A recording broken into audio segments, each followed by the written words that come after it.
नमस्कार, मैं हूं आशीष चित्रांशी और आप देख रहे हैं the news launcher. Amit Shah के दादा, वो दादा जिसको मंच से अमित शाह कहते हैं दादा, देर कर दी आपने। दादा जबरिया चुनाव जीतेंगे। लोकतंत्र का वो दौर गुजर रहा है। ये लोकतंत्र के लिए अमृतकाल नहीं, विषकाल है। लोकतंत्र को जहर देकर के मारा जा रहा है और जहर किस्तों में दी जा रही है। बीच बीच में अगर लोकतंत्र थोड़ा बहुत फड़फड़ाता है कि हम बच जाएं, तो बूस्टर डोज जहर का दिया जा रहा है। दादा जबरिया चुनाव जीतेंगे। ज्ञानेश की नाक के नीचे, ये कोई बूथ और पन्ना प्रमुख की बात नहीं है। इतना बड़ा leader, deputy CM, finance minister, तो ये नाक के ही नीचे है। ज्ञानेश की नाक के नीचे धमकी देकर के, माफिया स्टाइल में धमकी देकर के वोट खरीद रहे हैं। वोट की खरीद फरोख्त हो रही है। लेकिन ज्ञानेश कुमार को कोई फर्क नहीं है। उनके टारगेट पर तो गरीब बीएलओ होगा, सुपरवाइजर होगा, मतदाता होगा, ये सब टारगेट पर होंगे।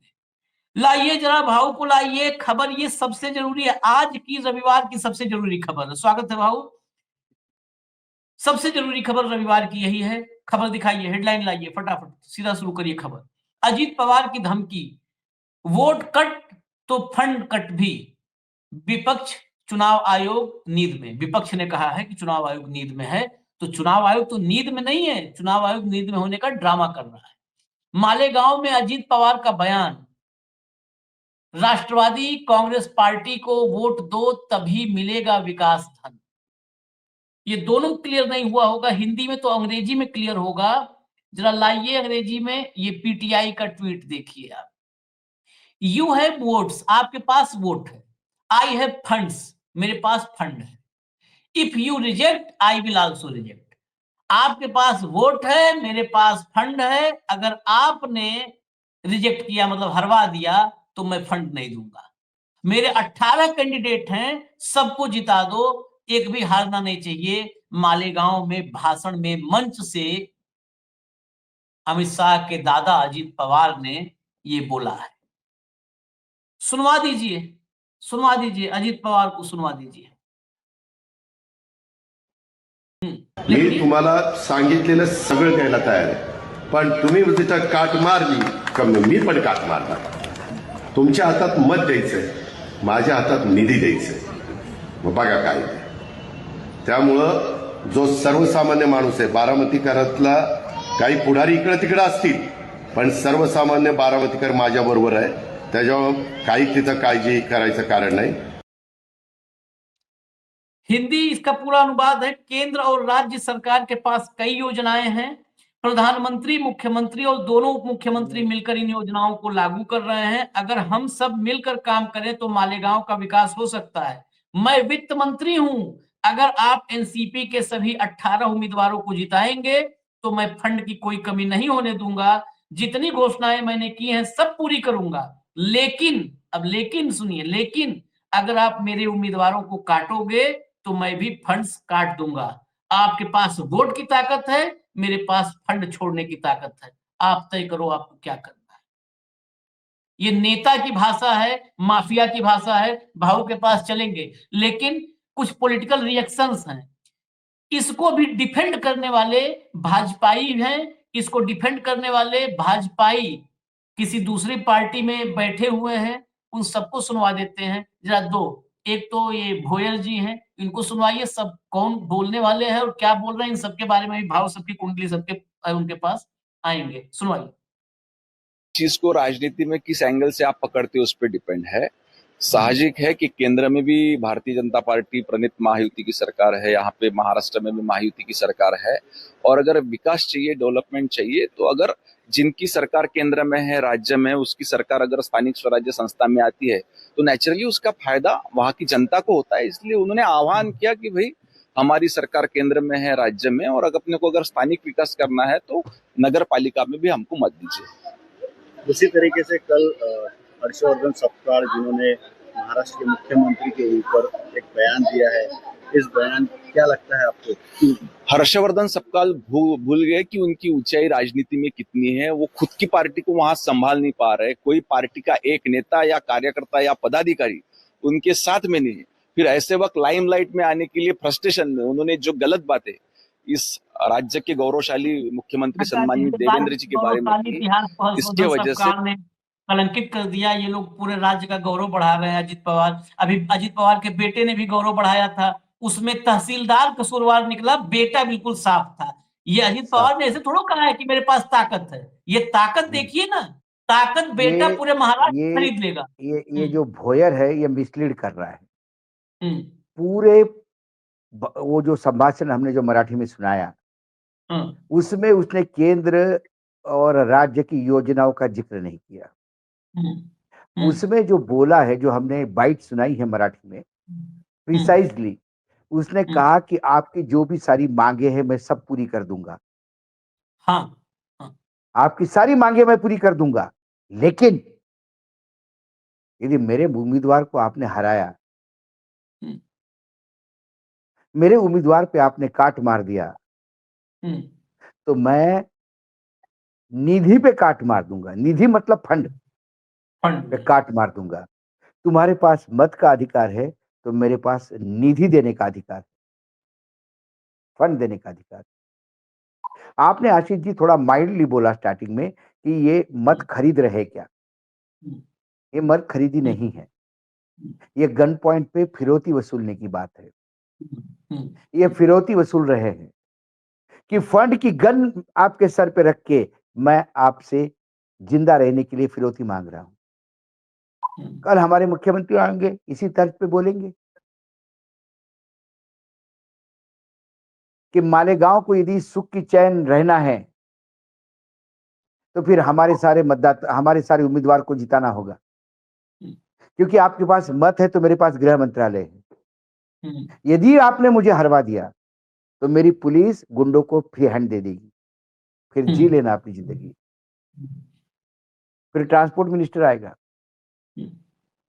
वो कहेगा यदि हमारे मतदाताओं को, उम्मीदवार को तुमने हराया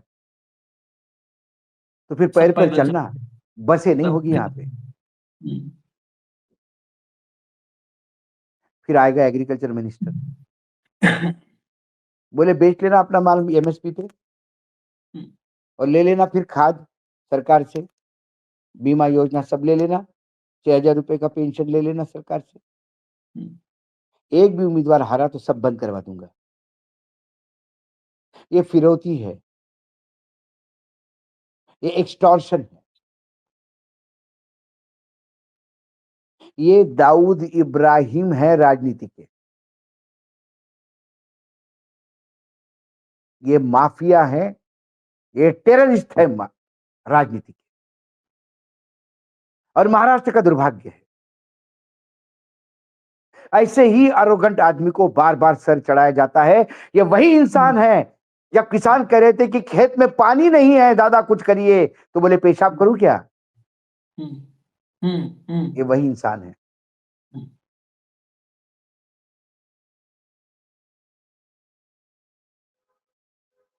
ये वही इंसान है। और उनको ताकत कौन दे रहा है? महाराष्ट्र के लोग दे रहे हैं। जरा दो और बात और इसमें सुना हमेशा दीजिए। देखिए फाइनेंस मिनिस्टर बार बार इनको मिलता है। हम्म जब पहले सरकार थी फडणवीस की, हम्म उसके बाद जब ये फडणवीस के साथ आ गए, मतलब पहले जब उद्धव ठाकरे की 2.5 साल की सरकार थी, उसमें वित्त मंत्री थे, सारे शिवसेना के लोग रो रहे थे, कांग्रेस के लोग रो रहे थे कि साहब ये फंड ही नहीं देता, सिर्फ अपने उम्मीदवार अपने दोस्तों के फंड देता है, हमारी कॉन्स्टिट्यूंसी में बहुत कहां से लाऊं कहां से लाऊं कहां से लाऊं। उसके बाद ये आए एकनाथ शिंदे के मंत्रालय में, वहां पे भी यही फंड नहीं है, फंड नहीं है, फंड नहीं है। अब ये आ गए फिर से देवेंद्र के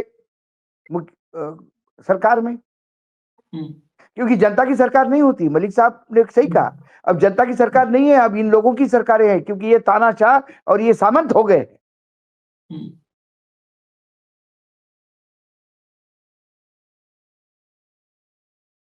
मैंने जब पढ़ा किताब में, अमेरिका में जब वोटिंग का अधिकार कुछ लोगों को नहीं था और रिप्रेजेंटेशन का नहीं था।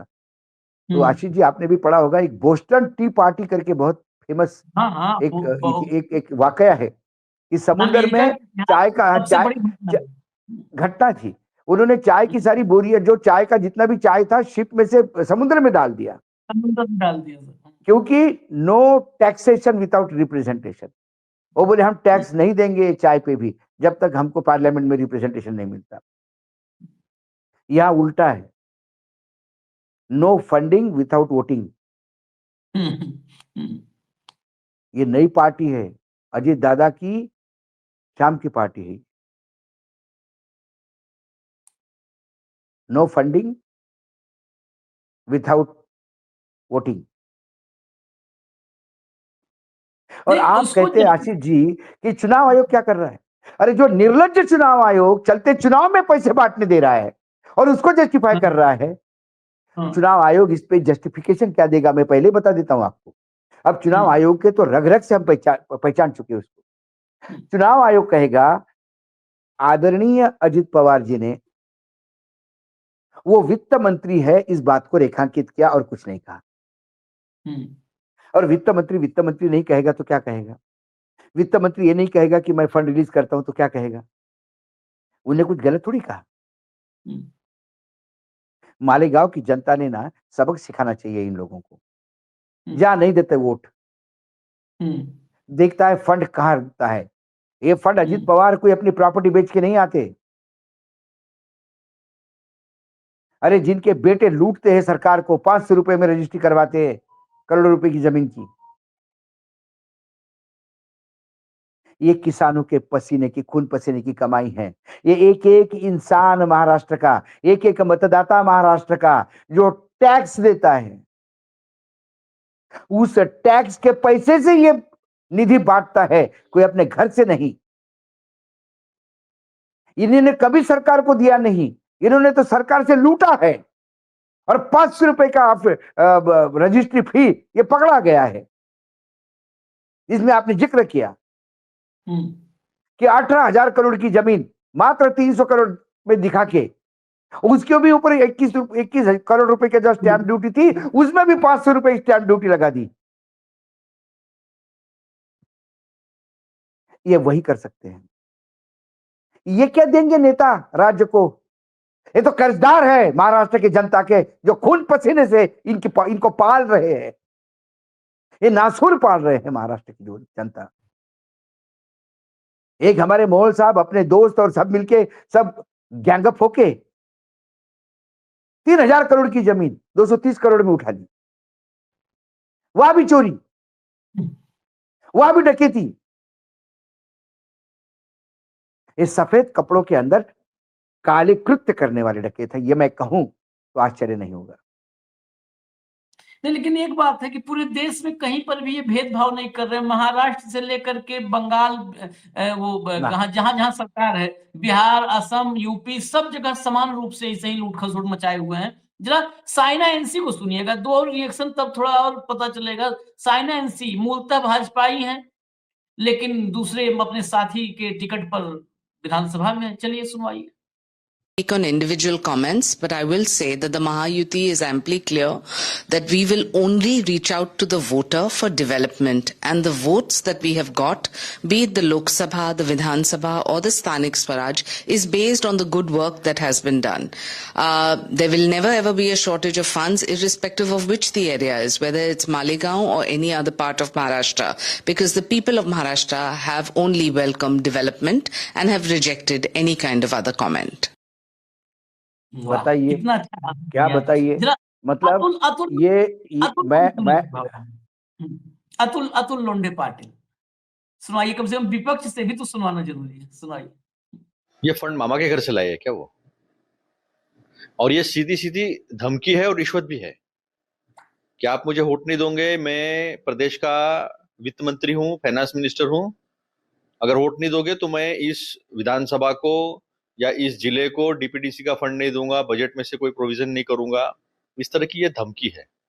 और मेरे ख्याल से ये काम कुछ किया नहीं है, पिछले 11 साल में काम किया नहीं है, तो ऐसी रिश्वत देना, समय पे पैसे देना, चुनाव आयोग अपना ही है, उसका इस्तेमाल करना और चुनाव जीतने की कोशिश करना। लेकिन ये महाराष्ट्र है और अजीत दादा शायद भूल गए होंगे बीजेपी के साथ जाने के बाद कि महाराष्ट्र में विनम्रता चलती है, दादागिरी नहीं। आरएसएस के जो मुख्य प्रवक्ता है सुनील जी आम्बेकर, उन्होंने कल ऐसा कहा है कि इतिहास में अब सकारात्मक बदलाव होंगे जिसमें अकबर और टीपू सुल्तान को महान नहीं बोला जाएगा। तो क्या अन्नाजी पंत और नाना फडणवीस को महान बोला जाएगा या जयचंद को महान बोला जाएगा? इतिहास इसलिए पढ़ा जाता है कि इतिहास से बोध लेना पड़ता है और वर्तमान की स्थिति को सुधारते हुए भविष्य को अच्छा बनाना होता है। जो काम हुआ है वो अच्छा हुआ है या बुरा हुआ है, उसको जस के तस इतिहास के परिदृश्य में और उस वक्त के समय में जाकर वहां की जबकि सामाजिक, धार्मिक, आर्थिक, राजनीतिक स्थितियों के मद्देनजर पढ़ा जाता है। या आरएसएस को कौन बताएगा जिनका योगदान इतिहास में कुछ भी नहीं है? अगर कुछ भी है तो ब्रिटिशों की मुखबिरी करना, इसके अलावा इनका योगदान क्या है? चलिए, पढ़े लिखे अतुल लोग ऐसे ही अतुल कम से कम अतुल बताते हैं। अतुल अतुल लोंढे को आज पता पड़ गया कि वो मामा के यहाँ से फंड लाते कि नहीं लाते।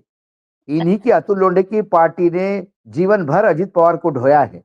ये तो सिर्फ हाँ 2.5 साल के लिए एक नाथ शिंदे के साथ चले गए, मतलब उस बीजेपी के साथ चले गए।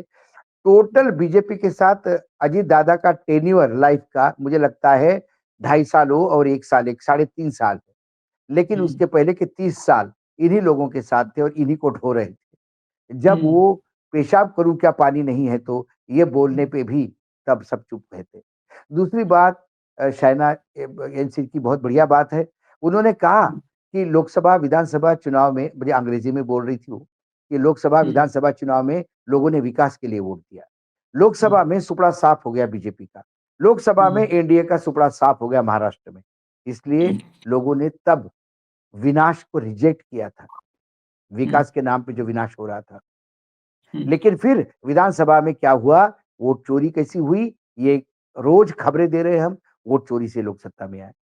उनने कहा कि मतलब मुझे ये नहीं समझ में आती कि शाइना एनसी कह रही है कि किसी को फंड की कमी नहीं होनी दी जा रही है।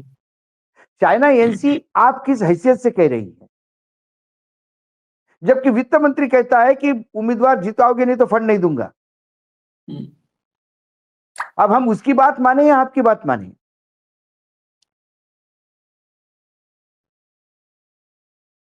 वस्तुस्थिति यही है कि फंड वही मिल रहा है जहां दादा चाह रहे हैं। हालांकि बीच में ये भी खबर आ गई थी कि हर फाइल दादा की मुख्यमंत्री की तरफ से जाएगी। लेकिन दादा फाइल ही नहीं भेजेंगे तो मुख्यमंत्री क्या करेंगे? और इस हमाम में सब नंगे हैं आशीष जी। और इतने चीजें डिटोरिएट हो गई है कि अजित दादा पवार यदि एकनाथ शिंदे को तकलीफ देते हैं कोकड़ में, तो एकनाथ शिंदे का अध्यक्ष पूना में इनकी जन्म कुंडली निकाल लेता है।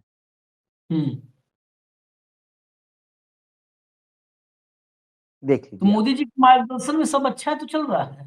मोदी जी के मार्गदर्शन तो ये नहीं, मोदी जी को मजा आता है इसमें, फ्री फॉर ऑल हो रहा है। आपस में मरो कटो, कम हो जाओ, क्योंकि अगला टारगेट सिर्फ बीजेपी का अपने बलबूते पे आने का है महाराष्ट्र में। हाँ। इस बार 130 है, अगली बार 190 आ जाएगी। हाँ। वो डिजाइन्ड है नतीजे।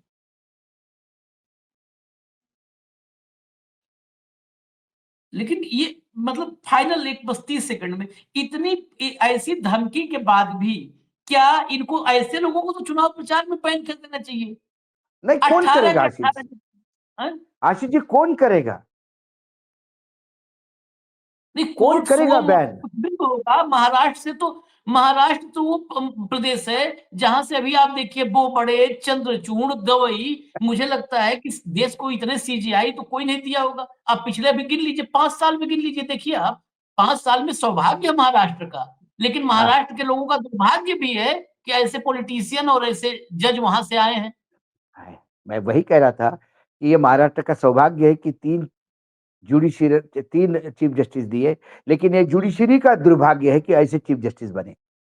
Point number 1। पॉइंट नंबर 2, कहेगा कौन आशिक जी?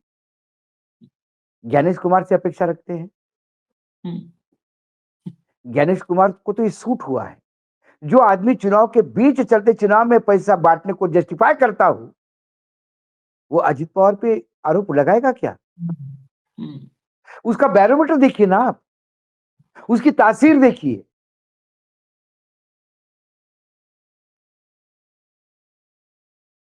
ज्ञानेश कुमार के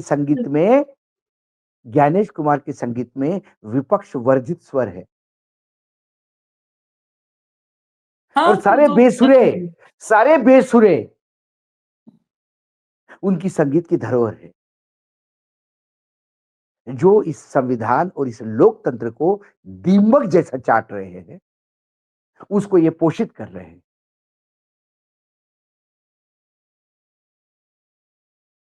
और अजीत दादा ही लेटेस्ट उदाहरण है।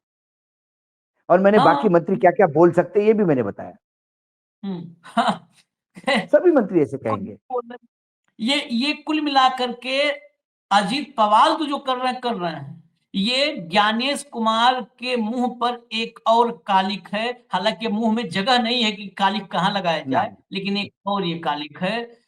आप सोचिए, यही चुनाव आयोग है। हम बहुत पीछे नहीं जाते हैं कि ना 1857 में चलते हैं, या अभी 2023 में राजस्थान में कांग्रेस की सरकार थी, गहलोत सीएम थे। 2022 का बजट में कह रहा हूं, जाके चेक कर लेंगे लोग। 2022 के बजट में स्मार्टफोन को अप्रूवल मिला था कि स्मार्टफोन बांटा जाएगा 2022 के बजट में। और 23 में नवंबर में चुनाव थे, महीना नवंबर का था जब चुनाव हुआ, रुकवा दिया। 30% स्मार्टफोन बटे हुए थे, रुकवा दिया चुनाव आयोग। जयललिता का निधन हुआ था 2017 में, उपचुनाव थे, शिकायत आई कि वहां पर मतलब कुछ सामान, तोहफे, गिफ्ट ये सब बांटे जा रहे हैं। चुनाव आयोग ने चुनाव ही वहां पर स्थगित कर दिया, चुनाव स्थगित कर दिया कि अभी फ्री एंड फेयर इलेक्शन का माहौल नहीं है, क्योंकि ऐसी शिकायत मिली। अरे भाई, उत्तर प्रदेश में हाथी की मूर्तियों पे कपड़ा डाला जाता है, कपड़े, क्योंकि वो बीएसपी का सिंबल है। अरे ये हाथ का पंजा न कटवाने लगे सब कि कांग्रेस का सिंबल है, ये काट दो, हाथ का पंजा काटो, नाक से बटन दबाओ जाके ईवीएम का। लेकिन भाजपा वोट नोट बांट के वोट ले, सरकारी खजाना खोल के पैसा बांटे। अच्छा, और दंगई, पहले साड़ी कपड़े का आती थी खबर की साड़ी उड़ी बट गई है, तो बाबू कम से कम अपने पार्टी फंड से लाते थे, प्रत्याशी पैसा खर्च करता था। अब सरकारी खजाने से पैसा बांट करके डंके चोट पर हम चुनाव जीतेंगे, और वही काम अजीत पवार भी कर रहे हैं। सरकारी पैसा इसे बता रहे हैं जैसे ये अपने घर से, मैंने वही तो कहा कि अपने घर से, मतलब ये बांटेंगे। अरे मैंने क्या कहा, आप लुटेरों से कैसे अपेक्षा रखते हो कि वो दान देगा? इसकी प्रवृत्ति लूटने की है। 500 रुपए में रजिस्ट्री करवाने, 500 रुपए की रजिस्ट्री करवाने वाले लूट नहीं तो क्या, वो डकैती थी महाराष्ट्र गवर्नमेंट के तिजोरी पर। वो बांटेंगे, वो उसमें भी लूट ढूंढ रहे। पता नहीं कितने 1500 कितने करोड़ की संपत्ति इसकी हुई थी, 1800 करोड़ की संपत्ति थी, 300 करोड़ में ली, 21 करोड़ रुपए, 24 करोड़ रुपए उस पर ड्यूटी बनती थी। 300 करोड़ रुपए एक तो अंडर वैल्यूएशन किया, फिर उसका जो 24 करोड़ रुपए ड्यूटी निकली उसको भी माफ करवा के 500 रुपए करवा दी। नहीं, और ईडी ने कितने की संपत्तियां सीज की थी अजीत पवार की भाव? जनता 1400 करोड़ रुपए, 1400 करोड़ की संपत्ति। बताइए आप, 1400 करोड़ रुपए की सीज थी, कितनी संपत्ति होगी अजीत पवार के पास? कितनी? आदरणीय प्रधानमंत्री श्री नरेंद्र मोदी जी द्वारा उच्चारित शब्दों को मैं पुनर्उच्चारित करता हूं कि 70,000 करोड़ का सिंचन घोटाला और 25,000 करोड़ का कोऑपरेटिव घोटाला अजीत पवार।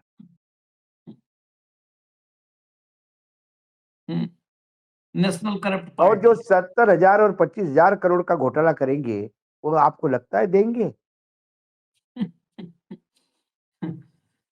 चलिए, ये हैं इस देश के राजनेता, महाराष्ट्र का निर्माण कर रहे हैं। महाराष्ट्र इन्हीं की अगुवाई में चलेगा, बढ़ेगा। वो महाराष्ट्र जो कितने बड़े-बड़े संतों की भूमि है। डबल इंजन की सरकार चला रहे हैं और ट्रिपल इंजन की डिमांड कर रहे हैं। ट्रिपल इंजन सब मिलकर रौंद देंगे। खैर, इजाजत दीजिए हमें, और आप लोग महाराष्ट्र में निकाय चुनाव की तैयारी कीजिए, वहां पर भी भाजपा और इसके सहयोगियों को लाइए। 3 इंजन होंगे तो आपको कहीं बचने का रास्ता नहीं होगा, बस इतना ध्यान रखिएगा। इजाजत दीजिए, धन्यवाद भाऊ, बहुत बहुत धन्यवाद, नमस्कार। नमस्कार।